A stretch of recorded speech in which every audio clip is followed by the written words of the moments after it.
Sorry about the coughing. We are in Mark chapter 5. If you remember, well, let me ask, what do you remember from Mark chapter 5? I like to do it better that way anyway. What do you remember from Mark chapter 5?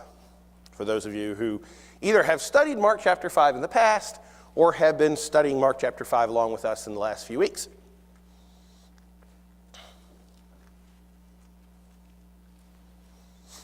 Sir, just talk. You don't have to worry about raising your hand. We're almost there. He raises a girl, Jairus' daughter, from the dead. We got started on that last week, but we didn't get finished with that. Because in the middle, he gets called by Jairus and says, come raise my daughter, come help my daughter because she's sick. Then in the middle of that, he's marching along, there's a whole crew with him, and what happens?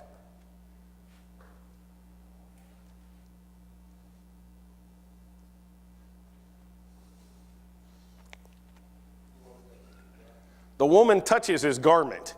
And if you remember, we talked about that last week. The woman comes along and touches his garment. He turns around and says, "Who touched me?" The disciples are like, "Yeah, that's a pretty crazy question. This is a big crowd, lots of people, and you're asking who touched you?" That doesn't make any sense. Lots of people would have touched you. People would have bumped into you. But Jesus knew, and if you remember, we talked last week some about the whole idea of God asking questions. That anytime, and this is important, when you're studying the Bible, and you come across God asking a question, you should think to yourself, why is this question being asked? Because does the Lord need to find out knowledge? We use the word omniscient. God is omniscient. Christ, being God, is omniscient. Does he need to learn knowledge? So if he asks a question, if you remember, and we went back last week, we talked about Adam and Eve in the garden. Where art thou? He asks Adam. He asks Adam, "What have you done?" Later on, Cain. He asks Cain, "Where's your brother?" Cain's response to that is, "I know where my brother is. Who put me in charge of keeping track of where my brother is?" Why did he ask Cain, "Where's your brother?"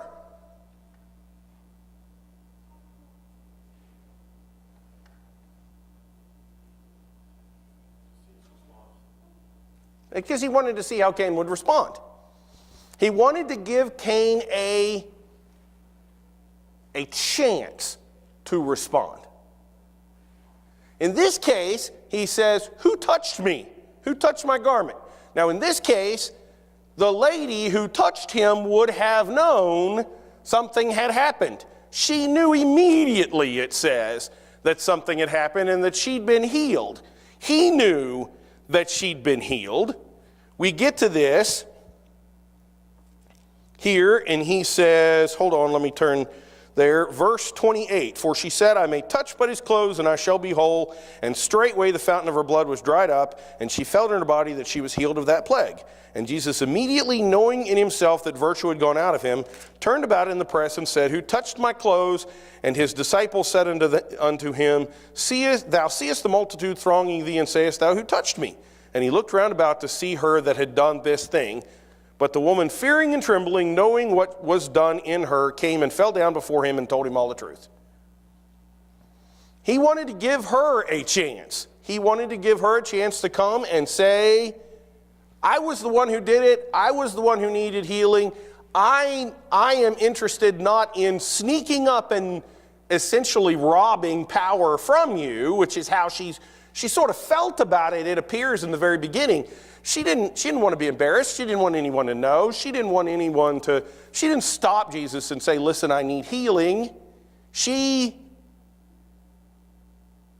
She snuck up on him from behind and said, you know what? If I just barely touch him, I will be healed. All I got to do is just sneak up on him and touch him. And if I can sneak up on him and touch him, and I can get healed, then I'll just go away and nobody needs to be the wiser that anything happened.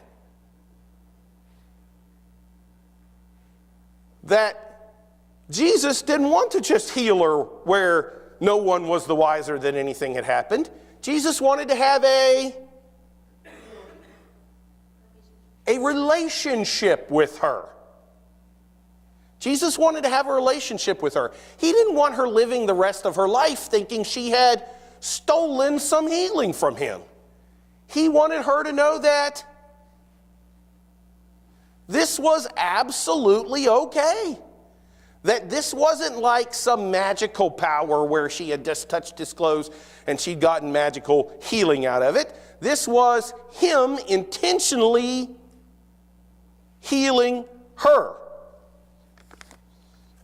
He says to her in verse 34, and he said unto her, daughter, thy faith hath made thee whole. Go in peace and be whole of thy plague.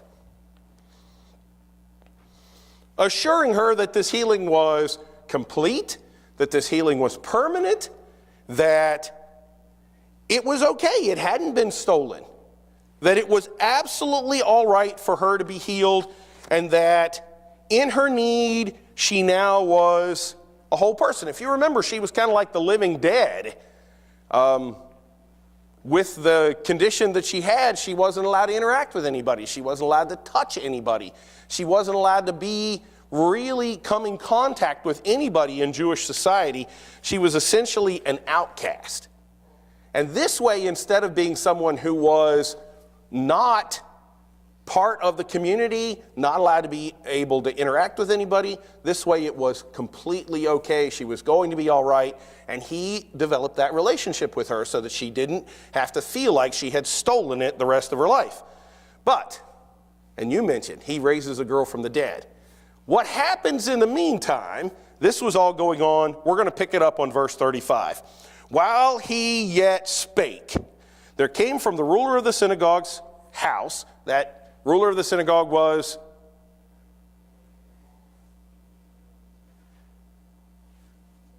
Jairus. In the beginning, this wasn't a different guy, this was the same guy, the ruler of the synagogue, certain which said, thy daughter is dead, why troublest thou the master any further?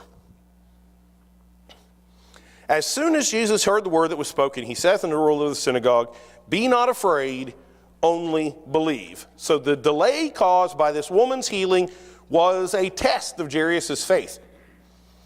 His fears were before that his daughter would die before Jesus got there, and now they were confirmed by this report. Your daughter is dead. Leave the master alone. There's no point in him coming any further because she's now dead. It's futile to disturb the master, trouble the master any further. That word master is didaskalos, teacher. Jesus overheard this message that came from them and was quick to reassure him.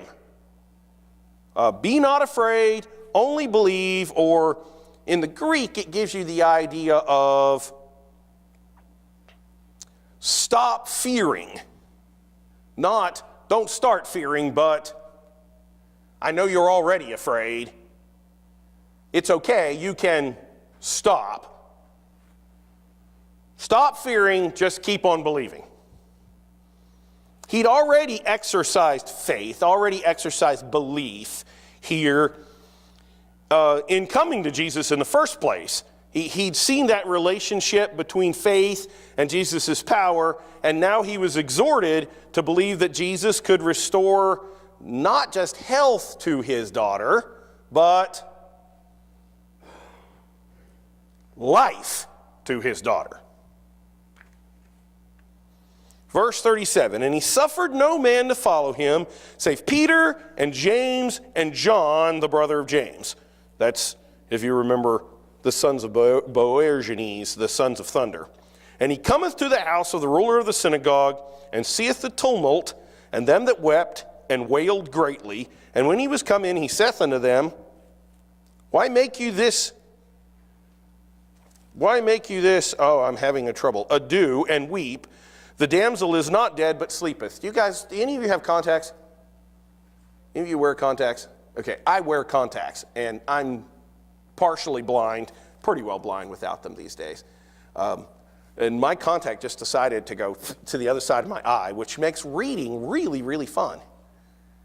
Any of you who are reading, so if I look like what in the world's going on here? It's because my contact suddenly just flittered off. And I can then read with one eye, and I can't read with the other, and it's really confusing. So he says, Why make ye this ado and weep? The damsel's not dead, but sleepeth. And they laughed him to scorn. And we had put them all out. He taketh the father and the mother of the damsel, and them that were with him, and entered in where the damsel was lying. So, including Jairus, he only let 3 disciples. He let the same 3 disciples that we commonly see, Peter, James, and John, accompany him to the house. And we will talk about them at another point and why those 3 particular. But we see these 3 disciples. They're kind of the witnesses that we always see at Gethsemane, at the Mount of Transfiguration. We see these same disciples in these different places. At the house, this ritual of Jewish mourning had already begun. The tumult, that word in Greek, thorobos, gives you the idea of an uproar. The house was in an uproar. It included the activity of this weeping. People were crying, and you had this antiphonal wailing that goes on with Jewish funerals. Sometimes they would even hire mourners to come in. If you were rich enough, you would hire someone to come in and wail at your house, do this special wailing. We don't typically think of that kind of thing when we think of funerals, but in this case, that was not particularly uncommon. And Jesus comes in, he rebukes the mourners, he tells them the girl isn't dead, she's just asleep. And we know that it's common in the Bible to describe death in terms of sleep. Death for the Christian is really just a version of, it really is, that's kind of long-term sleep. Or if you go to sleep, are you always asleep? No, you're eventually going to wake up. As a Christian, when we die, are we permanently in the state of death from a physical point of view? One of these days, we're just going to wake up. So death is commonly referred to in terms of sleep, and it's really an apt description for us that death is referred to in terms of sleep. One of these days, we're going to wake up. Christians are not going to be dead forever. We're not going to be separated. And sometimes we get the whole idea of death we tend to get it wrong from a scriptural point of view, because death is not the concept of non-existence. Death is the concept of separation. When we're dead, we're separated from our physical bodies and from the earth. When we're not non-existent, nor do we see that concept of non-existence. And when we talk about the spirit being dead, someone who is unsaved has a spirit that is described of in the scriptures as dead. It doesn't mean that it's non-existent. They have a spirit, but their spirit is separated from God. And a permanent death, the second death, is permanent spiritual death, where they will be forever separated from God. So it's important to understand that concept of death. He says to the man here, she's just asleep. And really, her death was so short in this case that it might as well just been a nap. I mean, it wasn't very long at all. Her condition wasn't final. And for someone who had control over death, it wasn't irrevocable. But the mourners who were there knew that she was dead, and so they laughed him to scorn. They did not believe. So he puts out the mourners, verse 40, we'll pick this up at Bud again. But when he had put them all out, he taketh the father and mother of the damsel, and them that were with him, that was Peter, James, and John, and entered in where the damsel was lying, and he took the damsel by the hand and said unto her, Talitha cumi, which is, being interpreted, Damsel, I say unto thee, arise. And straightway the damsel arose and walked, for she was of the age of 12 years, and they were astonished with a great astonishment. He puts out the mourners.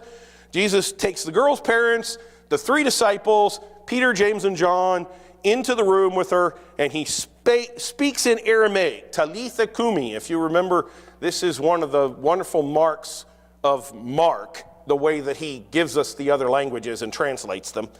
Talitha cumi, and then he translates it for his readers, because most of us don't speak Aramaic, and since he's talking to Roman readers mostly, who spoke Latin perhaps, and Greek, they did not speak Aramaic, but this is in Aramaic. He says, Damsel, I say unto thee, arise. Mark adds the I say unto thee kind of as a emphasize Jesus' authority here. Talitha cumi literally just means damsel, arise. So Mark kind of adds that I say unto thee to it to give you the idea of exactly what's going on. Jesus probably spoke Hebrew. We know that he spoke Aramaic here. We know that he spoke Greek. Greek was the lingua franca of the world at the time. Just everybody spoke Greek. So Mark could write this in Greek and translate it over, and the Roman readers would be able to understand it. At Jesus' command, the girl immediately gets up and she walks around. She was 12 years old. She's described as a little daughter earlier. We see her in this case. They give us the exact age that she's 12 years. The parents and disciples were astonished. That, if you remember, that astonished word is existimai. It's that idea of being out of your mind. I mean, they were so amazed that they had a hard time getting a grasp on what had just actually happened. They were astonished with a great astonishment. They were literally out of their minds with such astonishment that they really did not know what to do or what to say. I can imagine them sitting there with their jaws hanging open. You ever seen someone who was really, really, really surprised at something? That's how I view them in this case. I think that they were just so amazed they didn't even know what to say. Verse 43, and he charged them straitly that no man should know it, and commanded that something be given to her. You notice we're back to this again. Jesus then gives these 2 orders. The first is this injunction to silence, and we talked about that last week. We see this injunction to silence in almost every case. He performs a miracle, and he tells the people that he performed the miracle with to keep it to yourself, with the exception of that one guy over at the beginning of the chapter in Gadara who he told, go tell everybody. And we talked about last week the reason why he told that guy over in Gadara, go tell everybody. But here, he didn't want this miracle to attract people to him for the wrong reasons. You can imagine he has the ability to raise the dead. If people knew that he had the ability to raise the dead, they're going to start coming to him trying to get him to raise the dead. The second command is that something should be given her to eat. This not only shows her his compassion and confirms that the girl should be restored to full health, it also shows that her body had really just been resuscitated. She hadn't been brought back to life. She'd been returned to a natural life. She still needed to be sustained by food. She was still going to grow. She was still eventually going to die again later on. And that brings us to the end of that chapter. Do I have any questions? We're going to go ahead and start chapter 6. Chapter 6, really, the first 5.5 verses really are part of this same section. If you remember, there was a section where Jesus taught, and then there was a section where Jesus did miracles. And then we kind of have this section in between, which we're about to read right here. And then we're going to go into this next section with the mission of the 12, starting at about halfway through verse 6. This is kind of an interlude between the miracles that we see and the teaching of him at the very beginning of the book. So picking it up in chapter 6, and he went out from thence and came into his own country, and his disciples followed him. So he was in Capernaum. He went to Nazareth. Nazareth was about 20 miles away. They would have walked to his hometown, Nazareth. That's where he would have lived, where he grew up, where he ministered previously. He was accompanied by his disciples, so he's returning here as a rabbi.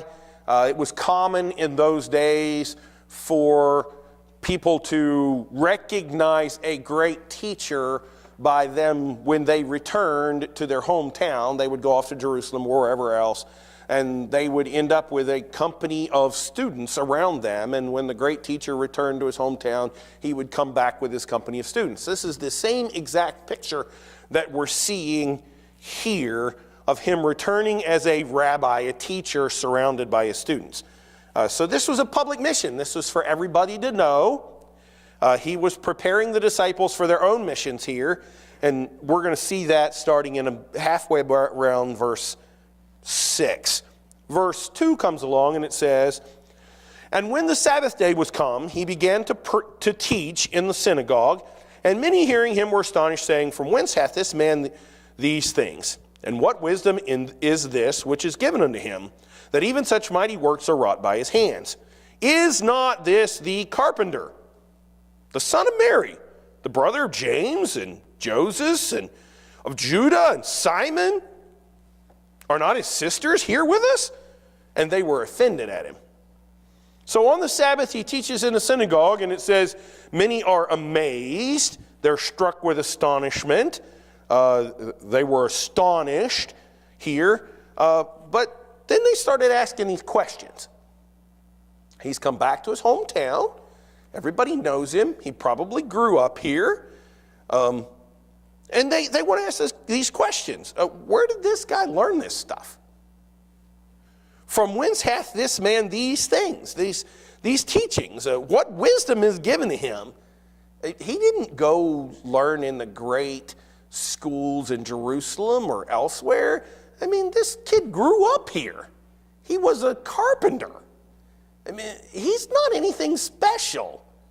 How is it that he can do this stuff? How is it that he has the power to do miracles? These mighty works are wrought by his hands. I think the implication being that, well, I mean, basically only two ways you can do miracles, either through God or Satan. And despite his impressive word and deeds, he was ordinary for them. This question is not this the carpenter. Implied, he's nothing special. He isn't anybody that we ought to have to listen to. Who is this guy? He's just, I mean, we knew him just a year ago or a couple of years back. He was just working as a carpenter, and he wasn't anybody impressive. His family's known to us. We know his brothers, Joseph and Judah and Simon. And his sisters, aren't they here with us? And they were offended at him. Now, I will get there in just a second. Do you have a question? A while back I went back home to visit my parents, and I noticed the local hospital there had a billboard that said, "Welcome, Dr. Taylor." And it was a picture of a girl that I actually went to school with. And immediately I thought, this is the same girl that I had a turf war in my neighborhood over selling candy bars. And here she is, a doctor in our local town. I don't know, I have a hard time seeing her. With her. I'm sure she's a fine doctor, but it's kind of interesting how that works. It is interesting. The people who you know best are the people that maybe you know them a little too well. I'm not sure that would have applied to selling candy bars here in Nazareth at this point, but regardless. I did want to make a quick mention of the brothers and sisters. There are some denominations who teach that Mary didn't have any other children, and so these must have been adopted children or from a different marriage of Joseph or however else that worked. These were children born to Mary and Joseph after Jesus. James became a leader in the early church at Jerusalem. We know him primarily because he wrote the book of James. You can find him in the book of Acts as well. Judas here was probably Jude, author of the Epistle of Jude. Many commentaries believe that, so we know that. We really don't know anything about his sisters or some of the others that are listed here. Joseph, Simon, his sisters. Joseph is not mentioned, if you notice. Most commentators, most people believe that Joseph had died fairly early on, and that Joseph was dead at this point in time, and that's the reason why he's not mentioned. But, the people here, they couldn't explain Jesus. They knew what schools he'd gone to, as it were. They knew where he'd gone and what he'd done, and these were small communities, and they'd been around him what they felt like his entire life, and they saw no reason to accept him as anything other than they had seen him just a few years back as a carpenter. That's what his dad had done. That's what he had done. If you remember, Jesus didn't start his public ministry until he was about the age of 30, 33. So he had that whole time that he'd lived as a carpenter or whatever else, and they just didn't see any reason. There's no reason that we can see that we should accept him any more than what we already knew him as. But Jesus said unto them, verse 4, a prophet is not without honor, but in his own country and among his own kin and in his own house. So he responds to their rejection with this proverb. A prophet is always honorable except at home. He was like an Old Testament prophet whose words were rejected and who was dishonored most by those who knew him best and should probably have accepted him. Verse 5, and he could there do no mighty work, save that he had laid his hands on a few sick folk and healed them, and he marveled because of their unbelief. Because of such persistent unbelief, if you remember, the sick he didn't go to the sick could always come to him. There was no limit on his power. This isn't like because they had no faith, he couldn't do anything. There wasn't a limit on his power. It's just no one apparently came to him to be healed, except in a very, very few cases. He couldn't do any real work in that area because nobody wanted to listen to him. They said, listen, he's just that carpenter. He's that carpenter that, the carpenter's kid. We know his brothers and sisters and his mom. He's just that guy. Why should I go to him? And even Jesus here, it says, was amazed at his unbelief. He marveled because of their unbelief, their unwillingness to believe that his wisdom and power were from God. And honestly, the people of Nazareth kind of really they're almost representative of Israel's blindness. We see that Israel really gets blinded to this whole situation. They never really accept Jesus. Their refusal to believe in Jesus pictures what the disciples are going to soon experience. And if you get into the book of Acts, it pictures the fact that Israel, because of their unbelief, the gospel went to the Gentiles. And we're going to see this. Mark's readers would have been experiencing this in the advance of the gospel, this unbelief. 6b, and he went around about the villages teaching. So we're going to see here at the beginning of this third section of Mark's gospel, Jesus here is going to direct more attention to his disciples. He's going to spend more time outside of Galilee. This really is kind of like a summary statement of his third tour of Galilee, of going around to the different cities and villages and teaching despite his rejection at Nazareth. He was setting that stage for the mission of the 12 that we're going to see starting in verse 7. So I got a couple of minutes to just get started on that. Verse 7, and he called unto him the 12 and began to send them forth by 2 and 2 and gave them power over unclean spirits. So he's going to extend his ministry on the Galilean tour. He's going to send the 12 out 2 by 2. So 6 groups, 2 each. And this was common. In those days, if you understand the ambassadorial system, in those days, if you were sent out as an ambassador from a king or a ruler, you were intended to be accepted as if you were, it was a high post.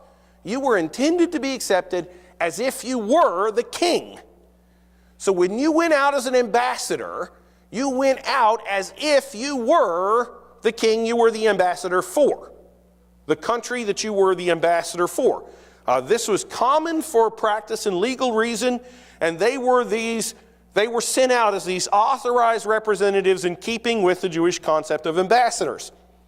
So they went out to fulfill this ability and bring back a report. And this instructions that he's going to give them really then only pertains to this particular ambassadorial mission, but he also is going to give them power. He gives them power over unclean spirits, the same kind of power that he had, exousia, that word for privilege, literally, authority over unclean spirits. It's not power as in dunamis power. You just have the raw ability, the raw power to be able to drive out the unclean spirits. It's a very different word for power over them. He gives them this exousia. That word is commonly translated privilege, or commonly understood as privilege, or right. He gives them authority or right over these unclean spirits. They're able to command the unclean spirit, not because they have a specific amount of power to be able to do something to the unclean spirit, but because they have that authority that's granted to them by Christ. Who has the power? Christ has the power. Who has the authority to command that power in what he would have done? They have the authority to command that power. And that's important because in many ways we're given exousia in our own lives. We're given authority, right? It's not that we have the ability to do anything for Christ. It's that Christ gives us the privilege, the right, to be the one that he does things through. As I was studying this, it struck me that in our own lives, we're those same ambassadors, just like these folks on earth. Christ isn't here. Christ wasn't there with them. Specifically wasn't there with them, but he had given them the privilege and the right to be able to do things for him. We have that same privilege and right. Now, maybe not to cast out demons. I'm not specifically talking about casting out demons, but it really isn't it a privilege for us to be able to be the conduit that God uses on this earth? And how often do we avail ourselves of that privilege as opposed to kind of not want to be the one? We're going to have to wrap this up. Do I have any quick questions? We got 45 seconds or so. Anybody? All right, let's pray. Father, we just come to you, Lord. We just thank you for all that you've done. We just pray that you'd help us to be your ambassadors on this earth, to be those who have that privilege, who have that right, Lord. Not so much the power to do things of ourselves, but the